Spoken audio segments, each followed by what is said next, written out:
So nk'ibisanzwe n'umuhungu wanyu ya Kibgoyi. Ndajya rero muri iyi minsi mbabwira ikintu kimwe. Uri kubona ndi gukora kenshi nyine video z'udushuti, ariko nyine comedy ndashaka kuzinjiramo muri iyi minsi. Kimwe nuko hari indirimbo nshaka gushyira kuri channel yitwa Naza. Iyo ndirimbo nyine ndashaka kuyishyira kuri channel nayo yose mukayireba uri ukuntu imeze. Nashyizeho n'akavideo k'agashuti wajya kumva ukuntu imeze, kwandika muri comment niba wumva ari OG. Ni indirimbo yahatari cyane nyine by'ibidanje cyane. So ubwo rero nyine ndagumya mbasaba ikintu kimwe, muzajye mukora sabu mumenye nyine ngo ibintu ni ukugira nyine. Navuze ni haba abagabo, abanyarwanda bose, ubwo ni abanyarwandakazi n'abagabokazi, n'abagabogabo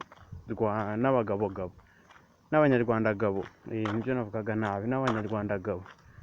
Ubwo nyine numva umudamu ubwo ni umunyarwandakazi, umukobwa ubwo ni umunyarwandagabo, umugabo nako. Sorry, ndi kuvugishwa muri minsi nimba ari ukubera inzoga nanyweye. Ahantu haba hazi se.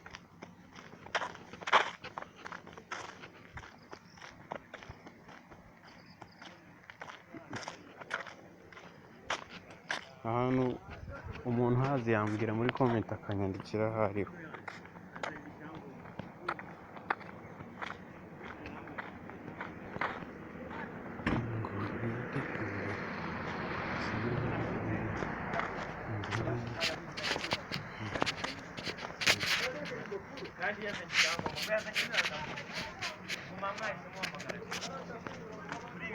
So ahantu urahazi, handike muri comment umbwire.